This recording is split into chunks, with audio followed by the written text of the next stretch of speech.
دعاء ركوب الجحش، يعني دعاء ركوب الجحش على الطيارة بالقرن ال21 أشوفها شغلة جدا، شغلة يعني عار أو عيب أو مخجلة جدا وجدا وجدا.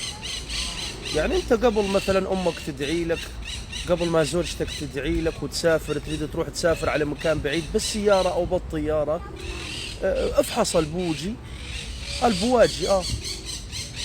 افحص البنزين، المازوت، الوقود كذا، افحص الدواليب، التواير، العجلات، يعني افحصهن، اعمل تشيك اب، فحص عام، فحص عام للسيارة فبالتالي موضوع انك تقرأ. انا شفت من كم يوم شيخ ما شاء الله تبارك الرحمن ملتحي كذا وحالق شوارب ويقرأ دعاء ركوب الجحش الدابة او البهيمة على طيارة صنع هذول يسمونهم عاد اليابانيين او الكفار، سموهم ما تشاءون، انا مالي اعلام. شيء مخجل صراحة. افحص السيارة، افحص الطيارة، فحوصات شيء علمي.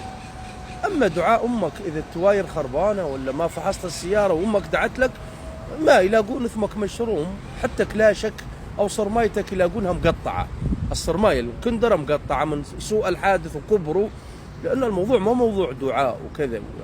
فهمت علي؟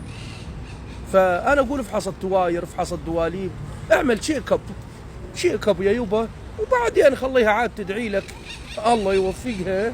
توقعت هالشيء.